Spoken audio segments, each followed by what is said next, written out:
I love you, Lord, and I lift my voice to worship you. Oh, my soul, rejoice. Take joy, my King, in what you hear. Let it be a sweet, sweet sound in your ear. Thank you, Ayana. Welcome, everyone, to this edition of Manners and More with Millena. That was the melodic voice of the beautiful Ayana. And today's segment, we're going to be discussing teenage etiquette. I'd like to thank you all for joining us on Manners and More with Millena. I'm your host, Millena Gay.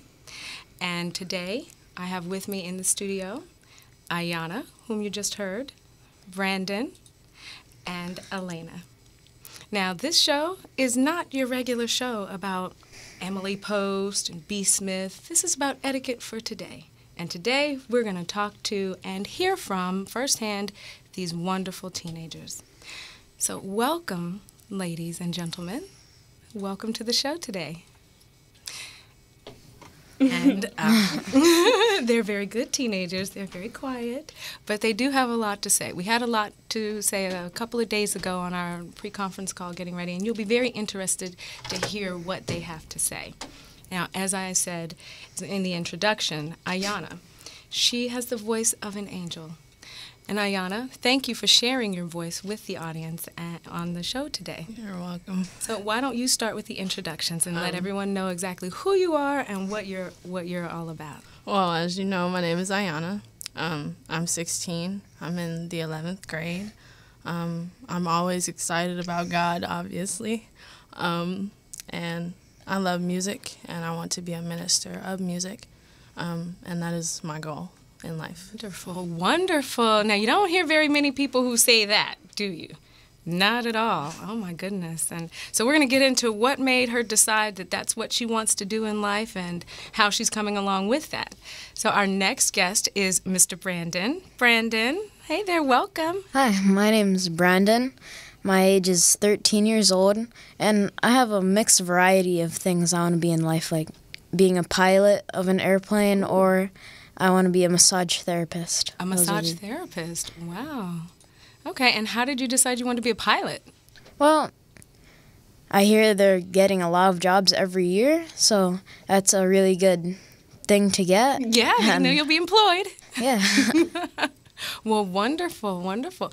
And you have now you're also a comedian. Oh, yeah. Yeah. A comedian, too. Brandon is a comedian. He has the funniest jokes. And he actually had the pleasure of being on, who is it, Jay Leno Show? Yeah. Yeah, the Jay Leno Show. And he also has an invention, Brandon. Why don't you tell us about your invention? Well, my invention is a TV camera that fits on your belt buckle. So if you have anything that you want to record secretly or just, like, privately, you can record it with sound and tape. So you get good feed, and you never know when it might come in handy. And wow, and it's on your belt buckle? Yeah. Wow. Now, okay, that's interesting. Now, you invented and you actually made it? Yeah. So you're an engineer too? Well, I guess so. Wow, you are some spectacular kid. I mean, I told you, these kids are outstanding. They're really not your regular teenagers, so it's kind of unfair to ask them to talk about regular teenagers, but they're fabulous, so we're going to do it anyway. And our third and final guest, I was going to say contestant on the show, but our third and final guest is Elena. Elena, why don't you tell the audience a little bit about you? Well, I'm Elena, and I'm 14 years old, a freshman in high school. And, okay, so I have the next 3 years to decide of what I want to be, but I really want to try to inspire people and try to help and make a difference. That's just what I like to do. Wonderful. So how do you want to do that? Inspire them with your... Any way I can, really. Like, anywhere I need, like, to where I need help or where people need help, I would help, probably. So a social worker, I have thought a lot about a lawyer. like a criminal justice lawyer. Now those people really need help. They need a lot of help. Yeah. Or now I also happen to know that you are a very talented actress as well. Yes, ma'am. Or an aspiring actress. Oh goodness, she said the ma'am. Oh, I think I'm old. No. But you're my baby, so it's okay. You said, so I know you, as I said, you're an aspiring actress, and so possibly you'll be able to help people in the entertainment industry by using your voice and using your, not necessarily singing voice, but your acting talents to reach a wide range of audiences. Yes. You were supposed to say that, but that's okay. I weren't. Okay. No, it's fine. It's fine. I just don't want to talk for you guys because everyone tunes in. They tune in. They hear me talk all the time. We want to hear what you guys have to say. So I don't want to take any more time. I want to let you really speak because a lot of times, a lot of people, they talk at teenagers. And there's an old saying about children should be seen and not heard. And a lot of people still feel that way. And so there are a lot of stereotypes that get associated with teenagers, unfortunately. So I invite you, we're going to get into that discussion right as soon as we come back. We're going to take a quick break. And as soon as we get back, we will be discussing with my fabulous panel of teenagers, stereotypes, bullying, and etiquette. Stay tuned. We'll be right back with Manners and More with Millena.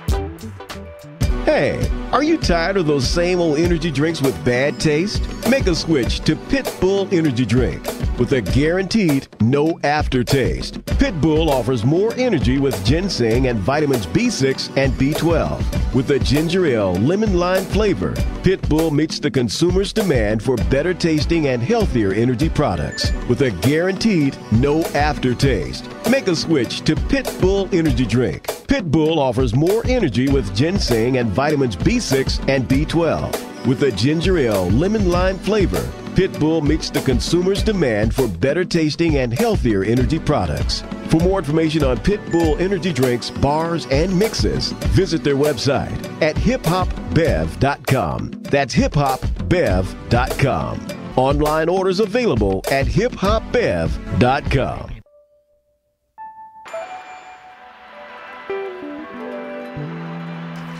Welcome back to Manners and More with Millena. I'm your host, Millena Gay, and today's topic, we are going to be talking about teenagers and etiquette. We're going to be talking about friendships, bullying, and we're going to jump right in. I'd like to first send some special acknowledgments. Thank you for tuning in, the crew of the Atlantis. Thank you for tuning in, Mr. Wiley's class. Thank you for all that you do to help the youth of today. And now we're going to talk to some youth of today about, the first thing we're going to talk about are stereotypes. Now, let's break some of these stereotypes that us adults think that we know everything about teenagers, but really that's not the case. So, and I learned a lot just speaking with you guys, so please share with the audience. Let's start with stereotypes. What stereotypes do you hear, and let's knock them out right now. Well, teenagers tend to get misunderstood. When you see teenagers, you think like swag. I can't talk. Swag, and you see like really low shirts for girls, really disrespectful. Well, it's also, you can't really think about that for all. And like, we set a bad example for our next generation, making it harder for people to like really see the potential that we have as teenagers. You're right. And like, you do unto others as they would have them do to you. And so you learn from your parents, and that's what you're representing by your body and what you look like. You're representing your parents. And so I just feel like you always have to be respectful and stuff like that. Oh, wonderful. I mean, unfortunately, a lot of teenagers don't think that way. Yeah. And I guess that's shown in their actions and with their yelling in the mall, and especially what drives me personally crazy, and I know it drives a lot of people crazy, really the sagging pants. Like, really, really, what is that? Brandon, you don't wear your pants hanging down, do you? No. Thank you. I saw one time somebody was helping somebody push a car into the gas station for a flat tire. They ran out of gas. Pants were sagging and hanging down, and do you know, instead of pulling them up, he was holding his pants by the hand and pushing with one hand. Like, really, just pull the pants up and really get it done. But it wasn't there, and so that's the kind of mentality that that adults think, well, what is so great about the sagging pants? Like, what does that signal? What? Please enlighten everyone. What is so great about? I know you guys don't, but I know you have friends. You know people that do. Yeah. So what makes it so great? It's kind of like a lot of teenagers are trying to come into their own identity. So it's like if I see you do something, I'm going to do it too, because I'm borrowing off of your personality until I can develop my own. So mostly guys tend to sag because they've seen somebody else do it. Okay, that looks cool, so I'm going to do it too. So it's just trying to find your own identity, coming into who you are. Is this my style or is it not my style? Yeah, like I can sense how it's like you define who you are, but also sometimes people take it too far. And yes, they want to feel cool and they want to feel like in it with the whole in crowd, but I feel like that's what mostly people do it for, just to make sure they look cool. And does it ever occur to anyone, like, where sagging pants came from? Does anyone know where it came from or why? Yeah. Right. Why don't you enlighten? Well, I know it to come from the prison lifestyle. Yeah. And it does signify something totally different in that area of life than it would just normally in the street walking around in LA. So some people know, some people don't. Right. So it's one of those things that, okay, and I guess it comes from knowing and not knowing. So, for example, Brandon, I know you've seen people in your school who wear the sagging down pants. A lot of people. Now, they usually, like, when they're walking, I see them, their pants are up, and then while they're walking, they put them down. They pull them down on purpose? Yeah. And then they have their shirt up more so that they want them to, like, see the boxers. And I don't know why they do that, but it's like... It can be appealing. It's appealing? Yeah, to some people it is. Some people will say, oh, yeah, that looks pretty nice when his pants are sagging. Wait a minute. They really say that? Yeah. Other teenagers say that. Yeah, like if I'm standing in a group of girls and maybe one guy has his pants down and maybe the homegirl will be like, oh, yeah, he looks good like that. He looks dorky with his pants up. Oh, my gosh! Dorky with pants up? Really? So you guys, this trend apparently is putting the belt business out of business. Yeah. Wow. And so they just do it in order to find their own identity. And then, sometimes you can put on the boxers and the shorts, and then another pair of shorts, and then the pants, and then wear the pants lower than the other pants that you have on. Okay, wait. Yeah. What? Say that one more time. So you put on boxers, you double your shorts, and then you put a pair of pants below both of those pair of shorts. Seriously? Yeah. So that the pants can sag, but still fit where you have them sagging. Like how low you have them sagging, because you have on two pair of pants, it's now thick, so it can hold the pants up. How about a belt? No belt. No. How about just wearing them up? Just no. I think there needs to be a movement right now of pulling the pants up. It's one of those. I needed to ask you guys these because it completely boggles my mind. Now I have a little bit more enlightenment. I still am concerned about how this actually makes people feel like they can find their identity. Like, it's not a positive thing. Especially knowing where it comes from, knowing that it comes from the prison system, that's not a positive thing. So unless you want to identify, it's kind of like, and I don't want to get too deep, but it's kind of like channeling that if you're emulating something or someone, you want to emulate someone positive and doing well. You don't want to emulate people in prison. You don't want to look like you are going to prison, for goodness sake. I'm sorry, I get upset. This is passionate. Just do something good, which is why I love you guys, because you are the exception to the rule, but you're giving us all some much needed information. So, okay, if you were able to say to some of these people, pull up your pants, do something, what would be the most effective way to get across? And without hurting anybody's feelings, what would be the way that you would say? You would have to be a really good friend, because I'm sure, like, some people, if they would comment on their pants, oh, no. Like, they'll get defensive, and they'll be like, oh, no, this is how I like to wear it. Or, like, sometimes, I actually wanted to add something. Sometimes you actually see people who have belts, and they still have it sagging. What? They have belts on, and So they have the belt on to sag on purpose so it doesn't fall down further? I don't know. They just have it on. And so, see, this is what I'm talking about, right? This is what we're saying about we don't understand teenagers. I don't understand. But I'm understanding a little bit more. It's about finding identity. So now it's up to the adults to provide more positive images about wardrobe and about manners and about conversation and things like that, so that those are the images that are seen and that you want to see versus the sagging pants. Like okay, that's a whole nother show, but we can get into that on a wardrobe show. But it just concerns me that who are they in magazines? Are these people on television? Are they in the movies? Who are these images that the young people have seen that made it okay to have sagging down pants? Who are they? I'm calling them up right now. Who did this? Who did this? Well, I mean, you have people who are influential, like, Ice Cube's old group, his old rap group. And from there on, you have these men. NWA? Yeah. You have these men on TV portraying this hardcore image. And then you have other young men seeing them, and it's like, okay, well, he got money, and he's portraying this hard image. So what if I pull my pants down a little bit and say I want to be a rapper? Can I portray the same thing? Okay, so what rappers today, and we are going to blog and all of that, what rappers today have this image, this sagging down pants image that everyone wants to be like? We need to start a movement here, file a petition. Almost all of them do, really. All of them? 2 Chainz. Yeah.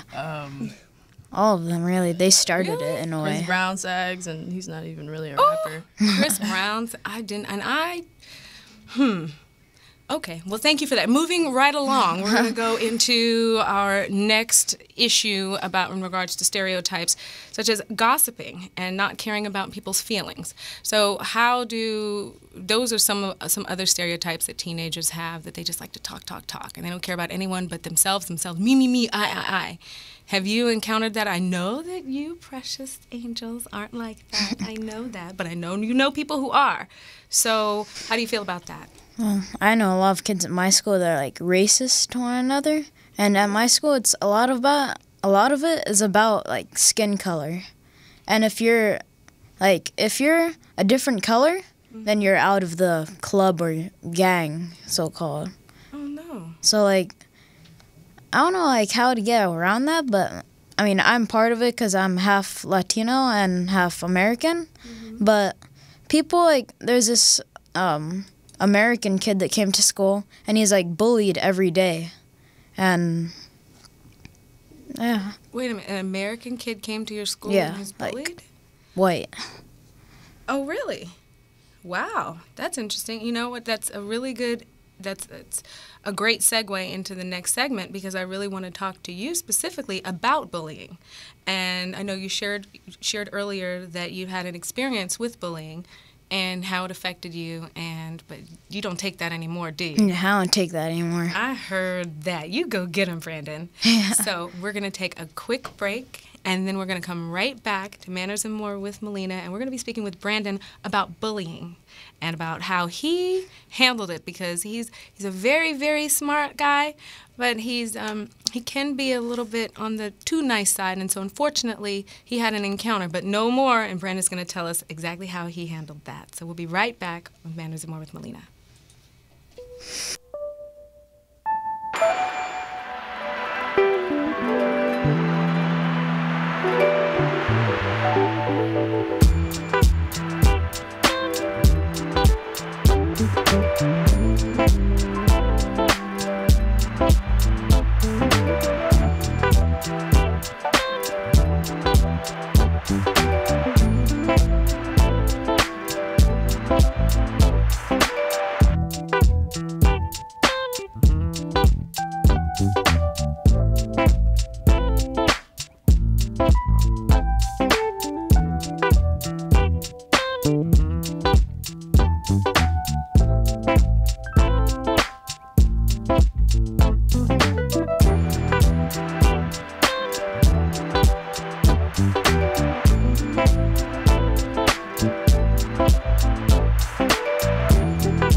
Millena, and today we're talking to the teenagers about etiquette, about friendships, and right now we're going to dive right into about bullying. Now, bullying has been in the news quite a bit.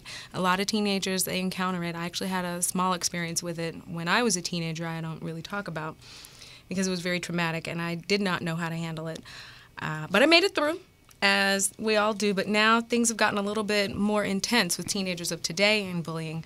And so Brandon, one of our esteemed guests for today, had that horrible, horrible experience, but he doesn't have it anymore. So we're going to turn it over to Brandon and hear exactly what happened to Brandon and how he doesn't take it anymore. Go ahead, Brandon. Share with us. Well, it all started when I moved to a new apartment complex in Tustin. Mm-hmm. And Tustin schools are supposed to be good schools at the time. Okay. So I moved there, and I had a bus stop to take me to school every day. Mm-hmm. And about 5 days as I got into school, there was a kid that started bullying the other kids at the bus stop. He would, like, swing his hands around and punch kids, whoever was in his direction. No way. And he would usually, like, pick on me the most.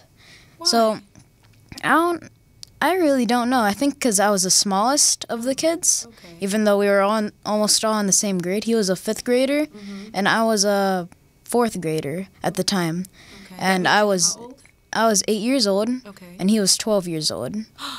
And so he would pick on everybody, really, that wasn't older than him or bigger than him. Oh, no. So he would, like, do all the things. He would curse out the kids and do things like that. And I was vulnerable, and I didn't tell my parents. I don't know why I didn't tell my parents. I was going to say, why didn't you tell them? Yeah, I have no idea why. You were embarrassed. I can answer. You were embarrassed. You wanted to feel like you were able to defend yourself, and you didn't want your parents to think you were a crybaby. Yeah, I really. understand. I've been there, done that. Go on. But one of my friends I had when I barely moved in, she was really nice. It was a girl, and she told my parents about the bullying. Oh. And so then my parents told the school to do something about the bullying. But the school said, well, we can't do anything if we don't know what's happening. And so they didn't do anything. The school didn't do anything? They didn't do anything. Wow. They only talked to him, and they said, don't do this anymore if you're doing anything. Right. And so my dad, he wanted to, like, get this over with. So while I was at the bus stop being bullied, he filmed it. Oh. So then the next day, he tried to show the video to the school, but they refused to watch it. The school refused to watch the tape. the tape. Wow. And so they, like, wouldn't watch it. So the only option left was, like, the police. Yeah. We called the police, and they said, well, you're going to have to take care of this, Brandon. And so they showed me, like, something to hit the bully with, like, with my hand. Really? Yeah. The police told you to hit the bully. To make him stop. Wow. Okay, go on. This is interesting. And so, like, one day when he was, like, slapping me around, I hit the bully with the base of my palm to the nose, up to the nose. Oh, wow. And so that just took him out there, blood everywhere, and he fell to the floor. And he didn't bully me anymore after that. Oh, wow. But then I said, well, this could have all been solved with my invention, a TV belt buckle camera that can videotape. So if I videotaped this and showed it to the police or anything else, it would be concealed. I wouldn't have to, like, my dad, he couldn't get any sound track, and the video was very small, and they could say, like, that it could be an act or something. But with this, it would be, like, right there. Right, from your point of view. Yeah. So with this invention, I won out of 600 kids in Orange County and went on The Tonight Show with Jay Leno. Awesome. That's fantastic. Well, hopefully, maybe one of our viewers will be listening and be interested in helping you out with that. And if you are interested, you can please send me an email at mannerswithmillena, Millena, @gmail.com, and I'll be sure to get it to Brandon. Now, Brandon, let me just recap. You said that the school didn't pay attention to the video. Yeah. And the police, they said there was nothing that they could do. And so, but they did teach you how to combat it and how to handle it yourself. And can you show that move again in case one of our audience members are having this exact same issue? Well, you take the palm of your hand, Okay. and just with a quick motion, thrust it up into the nose and make it go up, and it'll instantly break their nose along with instant knockout. Oh, wow. Now, what is so that we instantly have a bloody nose and then knock them out? Yeah, break their nose. Really? And what kind of, I mean, I'm sure you put all the force that you had into it. I had to put all my force, yeah. And I wasn't sure of it at the time either. I was, like, very hesitant to do it. Really? I know, that can be scary. Yeah. So I did it, and it worked, so... Good. So what'd you do? You just closed your eyes and held your breath and just said, "Ugh!" Yeah. That's what you did? Yeah, I just put my anger into it at the bully. Oh, good. And he stopped. Yeah. And from then on, he would be bullied at the bus stop. Not bullied, really, but more like... The kids, they took karate lessons. And so they... The kids at the bus stop took karate lessons? Yeah, some of them did. Yeah. And they... You know, they would release their anger on him from then on, so he changed schools, and yeah. Look at that. What a wonderful story. Oh, my goodness. So the bully loses, kind of like on Popeye. Popeye always beats up Bluto at the end, and Bluto has to run away. That's so awesome. That's a wonderful story. That's a good story.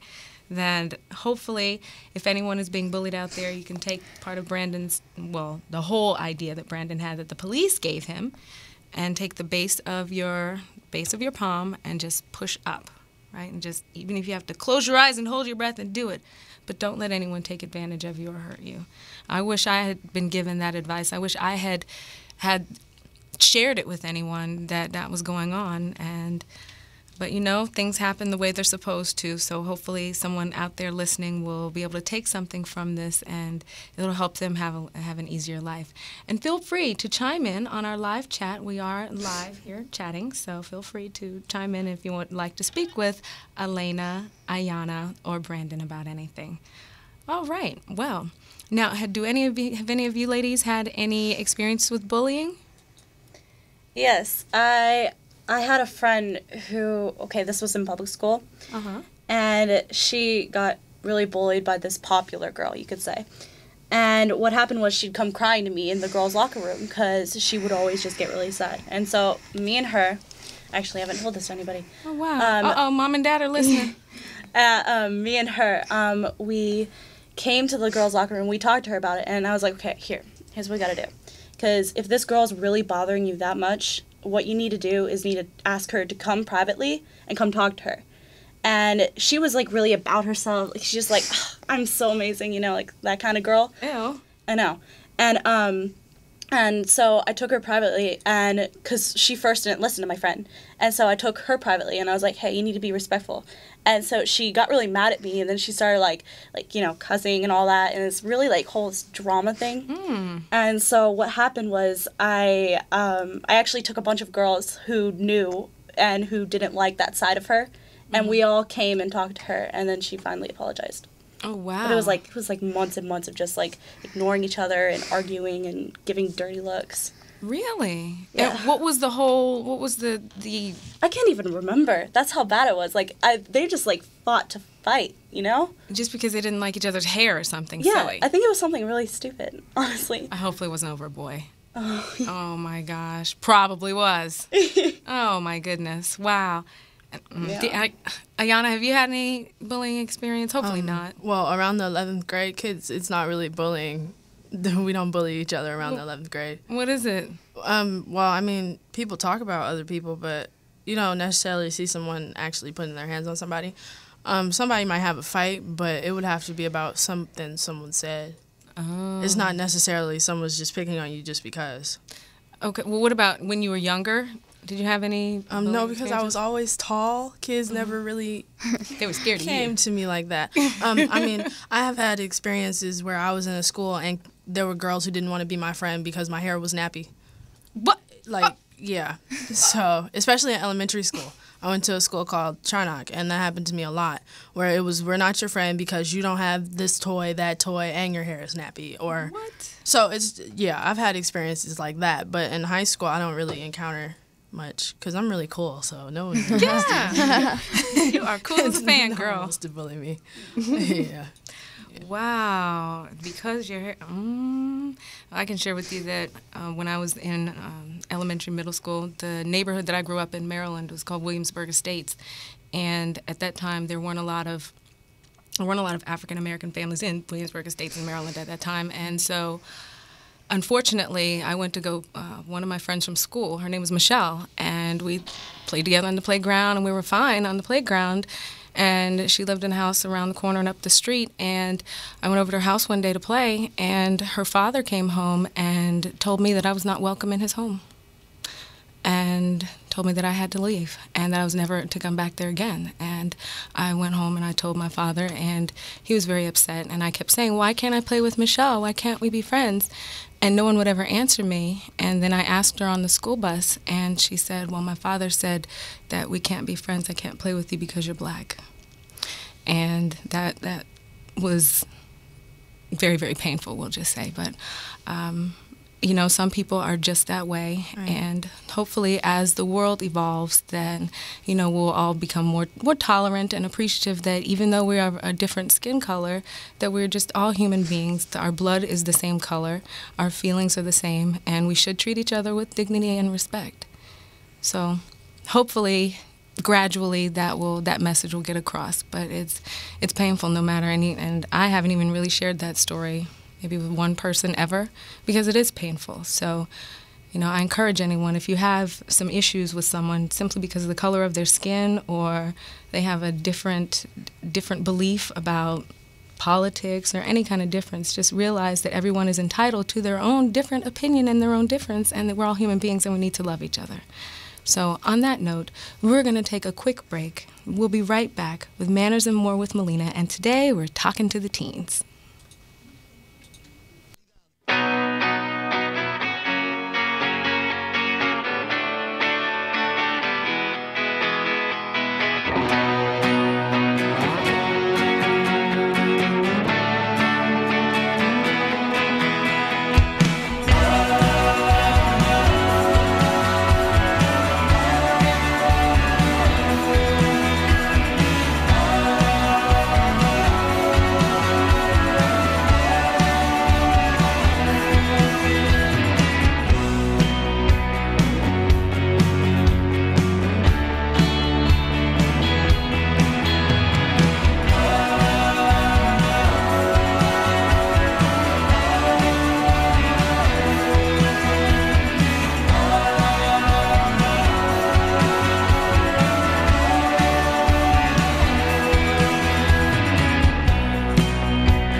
And we're back with Manners and More with Millena. And today we're talking to the teens about friendships, about bullying, and about etiquette.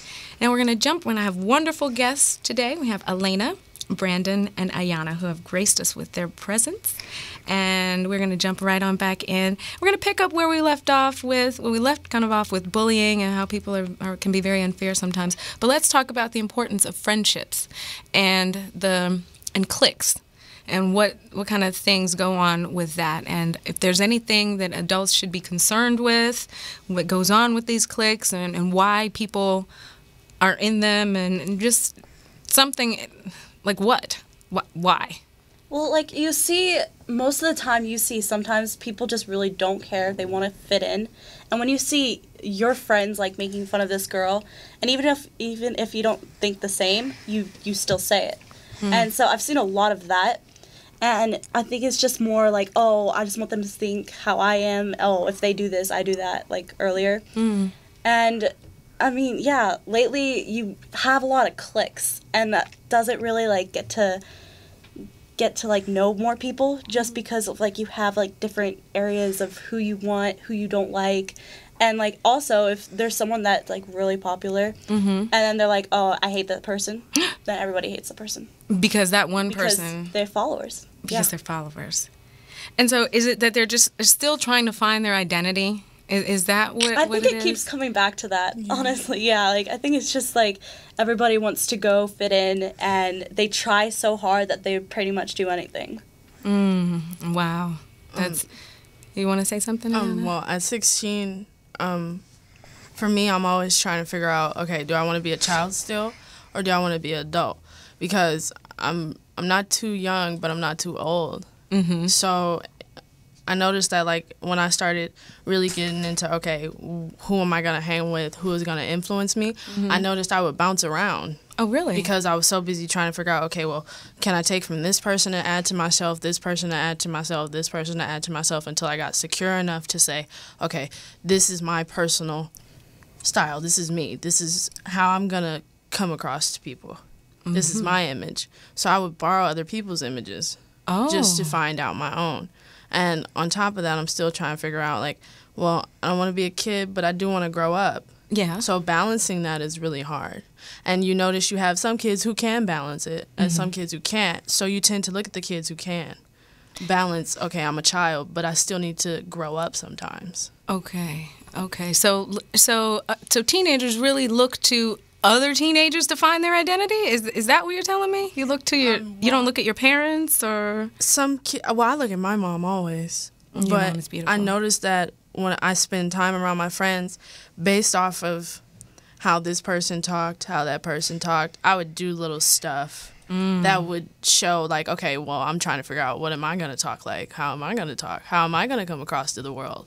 You also, like, pick up on things, too. Like, if you're around for a certain amount of time, you also pick up on things that other people do. Yeah. Oh, okay. Like, I've seen that a lot. If you hang out with smart kids, you turn, like, you get smarter, and if you hang out with dumb kids, you dumb down. Get dumbed down.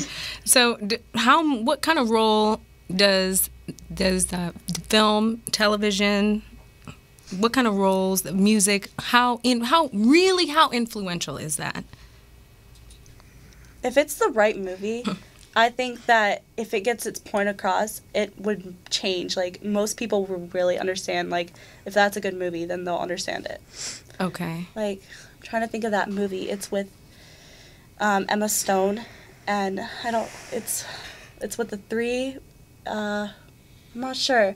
But it's just something that impacts on your life, and something that, if there's the movies where there's action, and then there's movies that you kind of like, oh, you have to step back a minute and really evaluate yourself.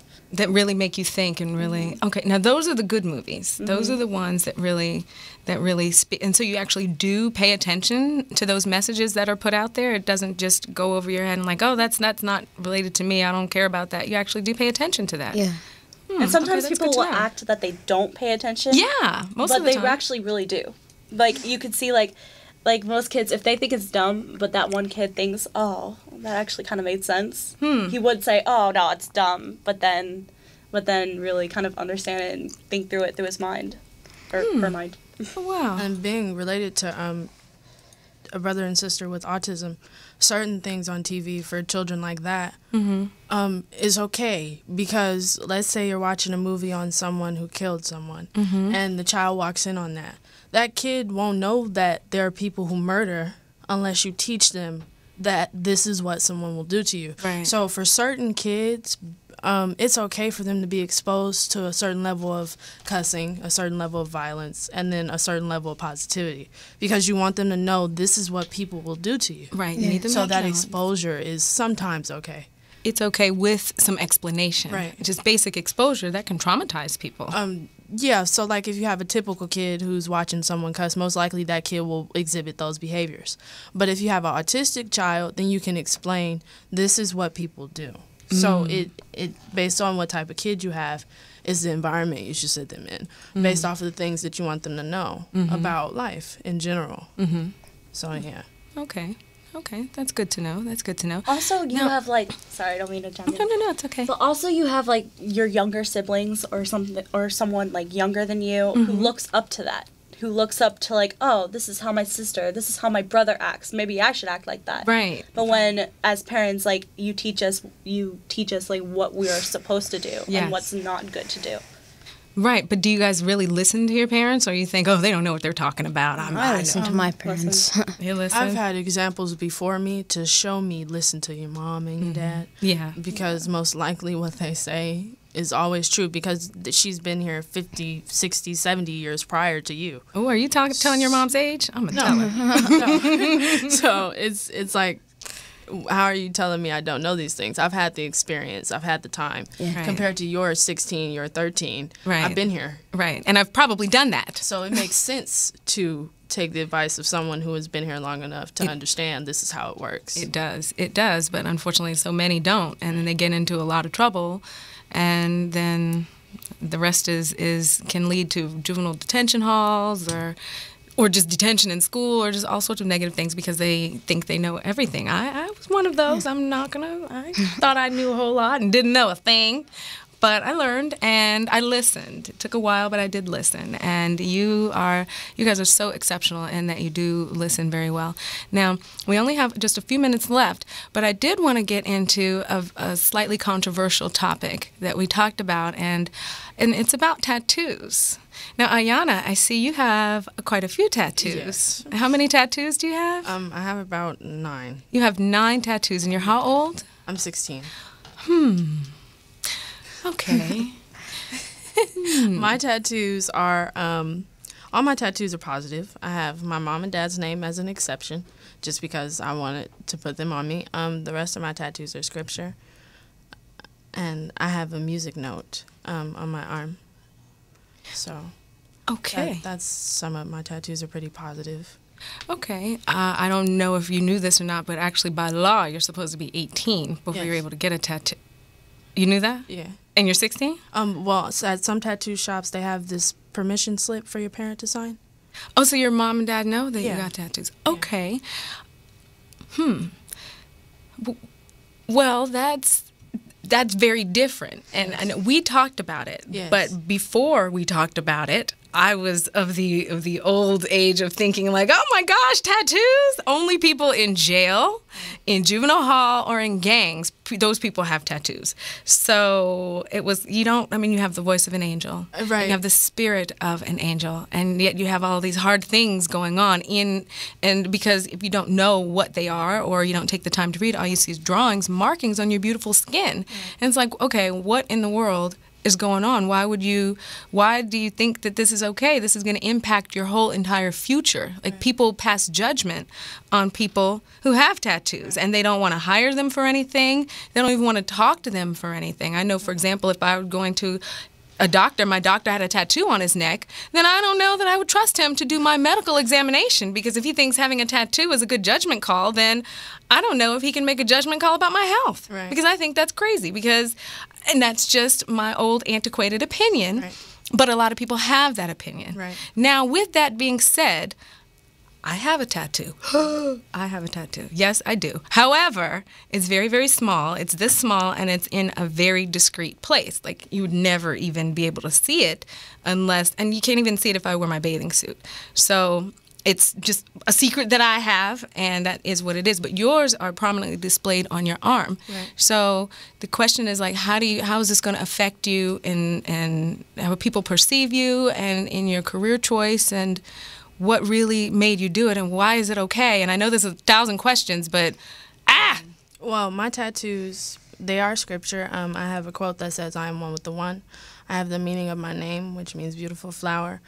I tattoo these things to me because I attract what is for my good. So I put this on me instead of putting something that I have no idea what I'm putting on me, like a Hello Kitty tattoo. Mm-hmm. That won't value me in any way. When I'm buried, the first thing someone will see on my arm is metaphysically speaking, because I'll lay down like this. So the things that I put on myself, this is my way of saying, here I am. I'm submitting myself to you, Lord. This is what I do to show you I'm yours. So it's submission to my flesh for me, because I'm covering it in nothing but good. well, and there you have it. And on that note, that kind of pretty much says what that is about that. And you are a very special individual. And now, how old were you when you got your first tattoo? I was 14, I believe. Yeah. And that's when you made the decision to really give yourself over to the Lord. And well, I had been new that God, that's my main squeeze. So I had been new. I wanted a creative way of radically saying, because I've always been the radical type, like real edgy off chain, like get real hyper. So I wanted a radical way of saying that I love the Lord all the time, every day, all day. I can do it forever, hours, constantly, nonstop. Wow. So I just wanted a radical way of saying that. And this is your statement to the world. You don't belong to the world. You belong to the Lord. Right. And you are His. Yes. Wow. Wow. Now that's quite a message. Yes, That's ma'am. a beautiful oh, here we go with the ma'am. It's okay. It's good. Wow, that is a beautiful, beautiful message. Do you, Brandon or Elena, do you have any? Tattoos, I mean, okay, you see people and they give off the wrong impression of tattoos. Yes. Like, most people who are against tattoos usually, like they just expect the worst. You know what I mean? Yeah. And I feel like, okay, you can't just judge a person by what they look like. You can't just say, oh, wow, look at that. Oh, I can't even trust her, you know? Just because you don't. And I do it all the time. Like, I have to, like, correct myself because I'm just like, oh, wait, Elena, you don't know this person. Right. You can't say that. And so, I mean, tattoos, that's what you want to do. And what she's done with hers, it's amazing. And to have just, like, people say that and give a positive influence of tattoos, that's better. Right, but unfortunately, most people don't have that. That's the challenge. So that's where it comes into, it's up to you guys to break the stereotype and to dispel these myths about tattoos. I'll share a quick story. I have a friend of mine who, she was hiring someone, and she called me and said, I want to hire this lady. She looks great on her resume, but she has tattoos. And I don't know if I want to. I'm like, well, you know, but that sends the wrong impression. You know, I'm a businesswoman and having all these tattoos on her arms and legs, and I don't want to give that impression because people think badly of that because of the negatives of either you are a gang member or from the hood or, you know, just from jail. So she was very concerned about that, and so she ended up hiring the woman, and the woman had to wear long sleeves and long pants, and she did an excellent job. And so for a while, she felt bad about, oh my goodness, I prejudged her, until the lady did something and she had to be let go. And when she was let go, she actually went back into her former employer's office and stole the petty cash, stole a credit card, and actually did all of the things that were in her mind, that someone with tattoos would do. So this person with tattoos, even though she came off in the beginning wonderful, at the end of the day, she really confirmed her suspicions about having tattoos in the first place. Now, that goes to say that has to do with that person's character. Right. It has nothing to do with what she wrote on her body, right. But it's that kind of perception that leads to, you understand what I'm saying. Why the stereotype was created. Right. You go, Brandon. Thank you. Thank you, co-host Brandon. I appreciate that. Now, this has been so wonderful and so enlightening. Are there any? I have a special treat for you guys. And audience, if you'd like to chime in on chat, you may ask our guests a question or two if you like. We do have a few minutes left, and I do have a special surprise for you. But I just wanted to say thank you very much for joining me today. And let me ask you one last question. Is there anything about etiquette that, you know, one of the things that we as adults believe is that teenagers have no etiquette and they have no interest in learning etiquette. But you told me that you really you want to know how to do the right thing, and you tune into my show to learn things, which just is wonderful because most people think that you guys don't care. Anyways, you need etiquette. Because, like, imagine if you're doing an audition, you do etiquette everywhere, really. If you would even do etiquette in class by keeping quiet or doing the right things in class. Mm-hmm. And you do etiquette, most of all the time. And if you learn etiquette, like, better, then you do better in life. You're absolutely. Some people say that, like, if you wear something short, you can be a little hoochie looking.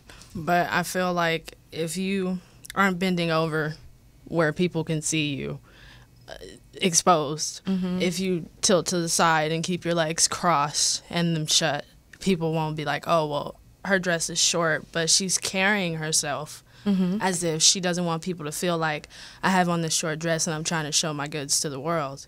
Because she's flowing in the room as if she's decent on a regular basis. The short dress doesn't overtake her nice, gentle, soft, kind, polite personality. Because she's sitting as a lady with her legs and she's bending over the right way. And she's, she's not walking with her legs wide open and sitting with them open. She knows how to handle herself in a short dress, right? And so, but someone has to teach her how to do that. Right. Like, a lot of kids don't necessarily know how to carry themselves in something short. So it comes across as, oh, she trying to be fast. But if you know how to carry yourself in something that might show your figure, then it won't come across like that. You're right. Right. You're absolutely right. You guys are so enlightened. You are so enlightened. You're absolutely not the average teenager. And I have a special surprise for you. A good friend of mine, Denise, the Oracle Cook, she's a Billboard award-winning spoken word artist. This is her CD. And she has written and performed a tribute in honor of her precious teenagers. And so she has a dedication just for you guys and for the rest of the teens of the world who are listening, to be encouraged and know that there are people who love you, who care about you, who want the best for you, and who don't think that you're just out there doing whatever. We support you. We have your back. So here's a special treat from the Oracle. Good afternoon. This is dedicated to my younger daughter, Felicia Maria Cook, for whom it was written. It's called My Bestest, My Baby Girl. I love you, Mommy. Boy, such a sweet sound, uttered in innocence and uncomplicated freedom of spirit. My bestest, my baby girl. The Cheshire smile stretching across her face to the point of pain. Laughter welling up from deep inside her like bubbling lava. Full and rich in wit and satire. Always laced with purity, her love is evident, even in the midst of her mischievousness, for she's simply trying to have fun. My bestest, my baby girl. The truth is, her heart is led by the want to please, to make proud the one she admires and respects. Never mind the games and childlike pranks geared toward pushing every button known, discovering those buttons, trying desperately not to be found, and working diligently towards designing the buttons that don't yet exist. My bestest, my baby girl. Bright-eyed, a glint of the spirit I once was, like sunburst radiating through the windows to her soul. And at the same time, her own reflection in the mirror of life, my bestest, my baby girl. I recognize her. Now I remember. And the revelation of her lifts the past from my shoulders and opens the spaces in my heart that had been laden with the heaviness of the memories of pain and hurtfulness suffered as a child. I recognize her. Quenching her thirst for knowledge, her need to know. She is better than me. My bestest, my baby girl. I recognize her in all her youthful glory. I recognize me in her. I recognize how she embraces the me in her, even against her own stubborn nature to disassociate from the fact that we are one in spirit, love, and nature. I recognize her for who she is. My bestest, my baby girl. And my motivation for writing this piece, it's in my book, my second book, The Oracle Speaks Just Because. The motivation is that my second-born child, my second clone, God sure loves me. I got lucky, Millena. I got two exceptional, beautiful young ladies, just like these three awesome, awesome children here. You have to understand, listening audience, that I was a school teacher for over 25 years, most of them high school, some college, and I chose to work in the inner city. My last teaching position, I was at Manual Arts High School. You know where that is? Corner of King in Vermont, right in Los Angeles, okay? Mm-hmm. And I wanted to be there. I was in charge of the performing arts department. I was department chair and specifically taught dance. And you know what, Millena? One of the reasons why I am so thankful to have an association with you, my darling, is because they don't teach what you're sharing anymore. When I was at school at St. Andrews in Pasadena, our freshman year, there was a class called Social Etiquette Grace class. And what they did is they taught us how to walk and how to talk and how to greet one another. And then St. Francis, it was an all-boy, I went to all-girls school. St. Francis was an all-boys school, and they had the same curriculum. Mm. So once a month, we would meet for what was called a high tea, or we would meet for a dinner event, you know. Mm-hmm. The girls, we would prepare the meals and serve the boys and everything. You know, it was a little sexist back in those days. And then we would have a dance, mm-hmm. so that we could practice curtsying and bowing and shaking hands, and just all that we could practice what we were being taught in the classroom. Mm-hmm. And then my parents even took it another step up. They sent us to Mrs. Easley. Mm. Mrs. Easley was just like her name intimates. She taught you how to set a table setting, how to sit properly with your legs together. You didn't cross at the ankles. You kept the ankles together like that. And your hands, you never crossed your hands. Your hands were placed in the palms like this. And when you spoke, you had eye contact. You know, you listened. You didn't trip on each other's words. I do that now. I'm guilty. You know, I've forgotten everything that I was taught. But we were taught these things. You touched on it just briefly. You were trying to get the kids to share with you. How do you learn if nobody's teaching you? Exactly. That's what makes your program. That's what makes your show. That's what makes what you do an integral part of our community. You know, we need more Millena Gays. Oh, thank you. Well, I'm here. I am here, and it's my pleasure to do what I'm supposed to do. Yeah. And which is this has been put in my spirit, and I absolutely love it. And the fact that it has such a great appreciation, and that people such as yourself, thank you so much for those kind words, and for these beautiful young people. And I want to shake their hands. I know. I'm going to give them a hug, and I'm going to pinch Brandon's cheeks. He's so cute. Because you know, I don't mean to step on your conversation, but Princess Baby Girl, that is the most brilliant explanation of a purpose and a reason for tattooing your body. Mm-hmm. I'm an OG, you know. It is. I got gray hair. So but awesome. Thank you so much. And thank you so much, Denise. Thank you for that wonderful ode to the teens of today. And thank you, Ayana, Brandon, and Elena for joining me today, and thank you for tuning in every week. I want to thank my in-studio audience. Thank you, my fabulous engineer, Felicia. Thank you so, so much. Thank you, everyone, for tuning in and watching. Please hit the like button. Send me an email, Manners with Millena. Let me know you like it. And feel free to chat in, and maybe next time I'll let you call it. But right now, we're just enjoying each other, and thank you for tuning in. I would have to acknowledge that this beautiful jewelry that I have on is from the Millena Gay Signature Collection, MGSC, which you saw a commercial for earlier. That is available at LL's Boutique, 1205 North La Brea in Inglewood, or again, send me an email, Manners with Millena, and I'll be happy to send you anything that you wish. So thank you so much for tuning in. Thank you to our sponsors, Pitbull and MGSC. Thank you, wonderful audience, for tuning in, and I'll see you next week. It's been Manners and More with Millena. I'm your host, Millena Gay, and today we talked to the teens. Maybe we'll have to have them back and ask them some more. Who knew? Take care and see you next week.